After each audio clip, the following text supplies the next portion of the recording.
Hi everyone, welcome back. We've got a busy day today. In fact, it is already afternoon. I haven't picked up the camera yet. We got a few things going on. I've got some broth going, some chicken broth. So later today, this has been going well over 24 hours. You can see how beautiful that is. We're going to strain that and just put it in the fridge, probably for rice later in the week. I don't really have any plans for it. In fact, I have pork broths in the fridge. I had one jar not sealed, so I'll have to find something to do with that. Got some laundry going. I just got some new furniture in my house and got it moved in, so I am just loving this. It's not really set up exactly how I intended, but I'm really loving it. Ended up moving a lot of our grandparent pictures in here of our grandparents and putting in kind of some special little mementos from them in here, so it ended up being just a special place for that. And then a lot of my like old antique looking things that I really like that I haven't really had a display place for, so it's been really nice. So I got this from my grandparents and it was in their house always, so it's kind of nice having it here and just kind of going through stuff and getting rid of some of the clutter, and it's just been really nice. We took down all our Christmas tree and all that stuff, and it's just really nice and refreshing to kind of have something new and fun going on. This week we have been trying to clean out our freezers a little bit. It's just the time of year where I just have a little bit more time on hand, which is funny. So I'm taking some of those like instant meals out, but I'm able to make big things too because of it.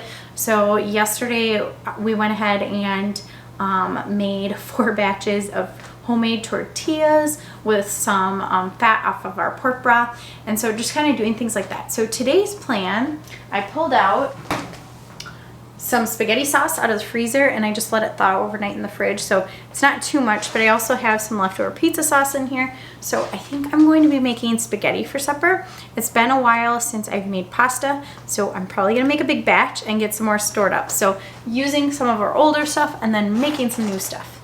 So to find this recipe, because I haven't written it down yet, I went to an old video where I was making pasta and found it in the description. So for one batch, 4 egg yolks, 1 whole egg, 2 cups of flour, 2 tablespoons of salt, and ice water. So I think I got everything out that I am going to need. 2 bowls, my Silipad I'm going to be working on, a measuring cup for some water, salt, a pasta maker, eggs, and flour. So this is my least favorite flour to work with, and I thought I was all done with it, and turns out I have quite a few more bags that I didn't realize. So it's perfect to use for pasta, something where I'm not worried about it rising. I have had difficulty using this for bread and things. I think it's just because it's bleached. I don't know exactly. So I'm trying to decide how many batches I'm going to make. I usually do 4 of things, but I know that's kind of difficult on this spot. So I think, do I do it anyways? Do I do 4? Should I do 3? I'm gonna do 4. Well, let's see how many eggs we have. So we need 5, not 5 whole eggs, but 5 eggs per batch. Well, I could make 6 batches. I'm not gonna use all those eggs. Let's do 3. I don't want to use most of our eggs up. So that is going to be 3 batches. Now I gotta remember that. We're making 3 batches. So 4 egg yolks, 1 whole egg.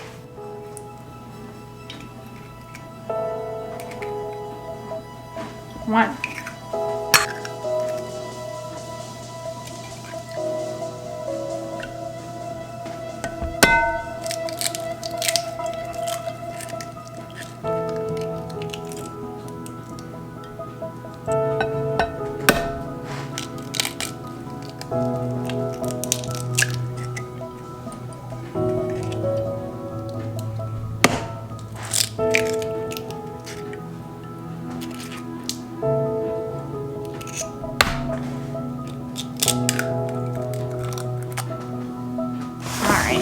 Done with the eggs. Still have a little over a dozen left. So everyone in our house is absolutely thrilled that we're having spaghetti tonight. So awesome. So now I need to make it happen, right? I found that if I don't keep pasta in my house, it forces me to make it, pre-made pasta. So what I've been doing is trying to have a little bit in my freezer. I'm still experimenting with having some in the root cellar and just kind of saving it, storing it dry, seeing what I think of it. I'm not really sure on the safety aspects of that, so you do whatever is best for you.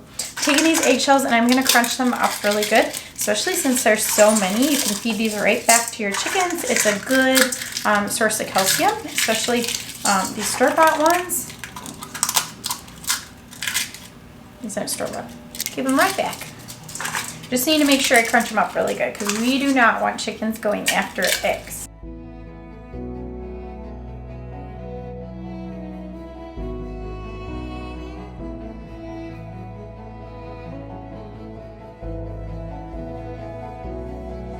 I'm going to add 2 cups of flour per batch. Since I'm making 3 batches, I'm adding 6 cups of flour and making this volcano-like structure with kind of just this hole in the top. I'm going to add 2 tablespoons of salt per batch, so I'm adding 6 tablespoons of salt. I'm just using pink Himalayan salt since that's what I have.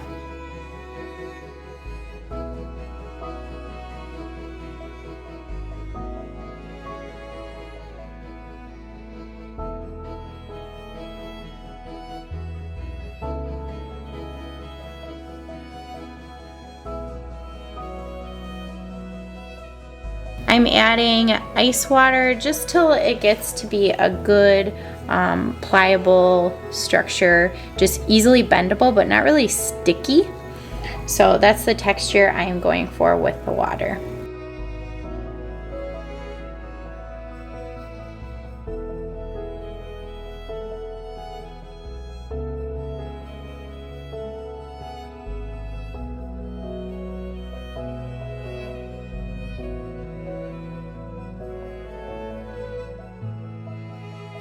I have the 3-piece pasta roller and cutter set.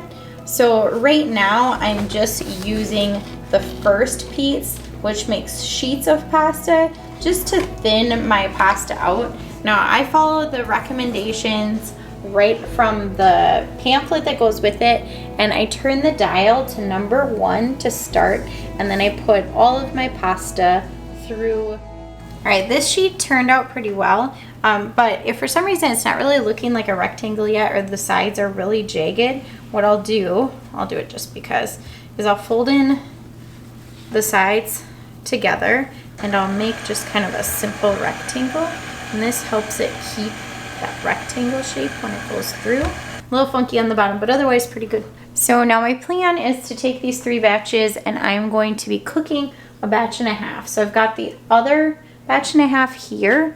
I just found that that's a good amount. I split it the last time I made it up in 4 batches, and 1 just wasn't quite enough for a meal for us, but 2 is too much. So a batch and a half seems to be all right. So I moved over my pasta as I'm putting it through the roller to my kitchen table. I'm so missing having that canning table, but I love having more open space and it just feels better, right? So for now, it's on the table. That's another big reason that I'm not going to start those other balls yet, because we'll have to eat and I'll have to find somewhere else to put them, or at least wait till after supper. Now that all of my pasta has been through on the number 1, I move it to number 3, and we're going to put it right through the roller. I do use quite a bit of flour on my pasta so it doesn't stick. I find that this just comes off really easily when I am boiling it anyway, so I might as well.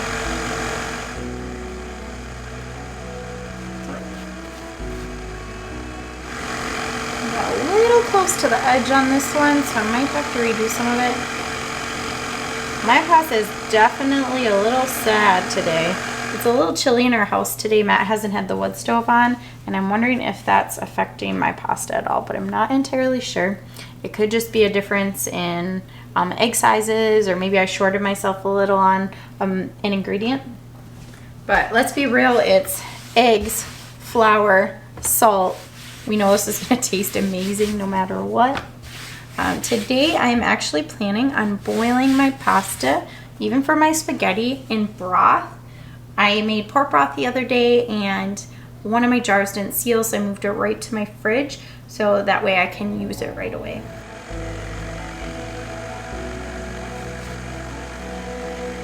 I also got a few pasta goodies that I'm going to be using today for the first time, so I'm excited to share those with you. I asked for a few things for pasta this Christmas.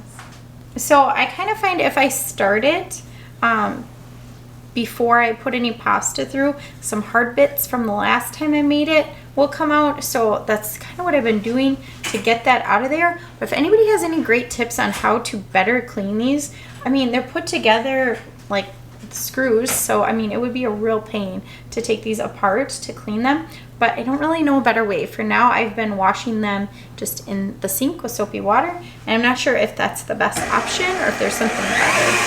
So I don't even know if you can see what's coming out. I mean, it's very little. I mean, my hands are probably more floury than these little hard parts from the last time I made it. So I just want to run that real quick, get anything out that I don't want in my pasta. Perfect size for chicken noodle soup. Now I prefer, if I'm doing homemade noodles, they're gonna put some big ones in chicken noodle soup. So this one ended up kind of close to the end, so I'm just watching it, and if it gets too close and starts bending where it's folding over, I'll just rip this or cut this off and then start fresh with what's left of it. Especially with something like spaghetti where I'm not worried about the noodles being too short. I did some lasagna noodles a while back, and those are in the freezer and I haven't used them yet. I am hoping I can do that one day soon. I do also find when I flour it for the pasta, I'm going to dry a little bit and then freeze. It does seem to keep it from getting stuck together as much, so then it will dry better. Before I had these KitchenAid attachments, I would make my pasta just with a rolling pin and roll it out, and I didn't do it nearly as often because it was more difficult. So it is nice to kind of have these modern gadgets to make some of these old school tasks a little bit simpler. And then after I rolled it out with the rolling pin, I could never quite get it this thin, but then I would just cut it with a pizza cutter, so we ended up with maybe more like fettuccine noodles than spaghetti. And I did have more trouble drying those than I do the ones through here, and I think it's just based more on thickness. It's easier to dry these out because they're so thin. So the first thing I wanted to show you that I got for Christmas is this gigantic pasta pot, and I'm so excited. I have only used it for my stock, so maybe you did see it for that. And it has a strainer, or a steamer, I should say, a steamer for veggies and things that will be really nice to use. And then it has this giant, what looks like a strainer, but really this is what my pasta's going to go in, so that it's under the water, or in this case, broth. I'm very excited to use this for broth because I can keep the broth afterwards. It's going to end up in the pot rather than in the sink. I'll grab those egg yolks instead. I was going to make gravy last night, so that's why it's in a pot. I dumped it from the jar into the pot and then decided not to use it. When I was making all those tortillas, I just made a quick supper of some mashed potatoes that were mixed with gravy from the freezer, and that kind of helped so that I could build up a bulk of something. We still had fresh tortillas for lunch and had quesadillas, but that was just a way I could use that. I want to cook all the pasta on the table, so I had to do my finger. It's this deep of liquid. Do you think I need more to do it all at once? Well, it's going to soak it up. Right. So how much? All that? Yeah, you're going to need a lot more. All right, so I added that pork broth, and this second pot for my pasta does sit a little bit higher than the bottom, so it was not even close to enough broth. So I started adding some soup pots of water, and then I remembered, wait, I have chicken broth going that I'm going to be taking out tonight anyways. So I just went ahead and strained the chicken broth in here too. It still wasn't enough, so I added a few more pots of water, and I think that's going to do the trick. Let's say it's about half full with liquid, and the beauty of this is I'm hoping whatever liquid's left is going to make an amazing gravy with all that flour that's going to be added from the pasta. So while this is coming up to a boil, I'm going to get the rest of supper ready. Now, because I'm doing something so intensive with the pasta, the rest has to be a little more simple. So that meat sauce, this was kind of heavy on meat, so I'm not too worried about adding extra pizza sauce. I'll probably grab another jar just so we have enough. And then I'm gonna make a quick salad to go with it, just because it's quick, simple. I can do this while this is heating up.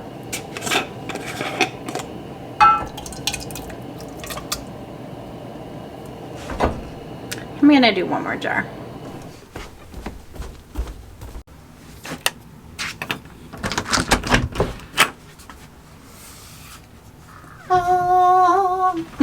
Even though it's so cold in here, there's just something so wonderful about coming down here. Got my sauce right here, but I think I have a few jars hiding up top yet. Extra. Didn't quite fit on that shelf.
All right, I made a real quick salad, a real quick vinaigrette, didn't even follow a recipe. And now I've got my broth boiling, so I'm gonna add all that pasta.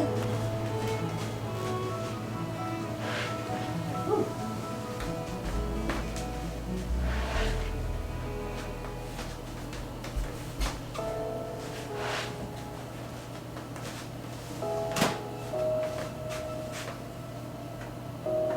Alright, so usually I cook my pasta in smaller batches, probably 5, maybe 8 minutes. It cooks really, really fast. I'm not exactly sure with this big pot, this big batch, I put it all in here, this is a batch and a half worth, how long it's going to take. So I'm going to set a timer for 5 minutes and check it, just see if it feels done, it tastes done, all that. So we're at the 5-minute mark, and I'm going to try this pasta. It looks so pretty.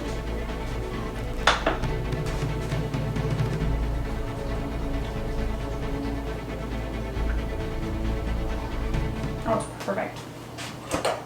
All right. The other thing I got for Christmas that I'm really excited about is this new pasta plate. So I'm going to put it in here to serve. As our kids are getting older, we're able to do more nice things at the table, and I really just love doing that. Oh, this turned out great with the broth. All right, let's see what this looks like. Oh. Doesn't that look good? So I wasn't sure exactly what serving spoon I'm going to use. I would like to be able to put the sauce right in here. Okay, you can't tell me that doesn't look amazing. I wish I had Parmesan cheese for the top, because that would just look really pretty, but pretty nonetheless. All right, it's so hot. We'll have to put something down on the table, I think.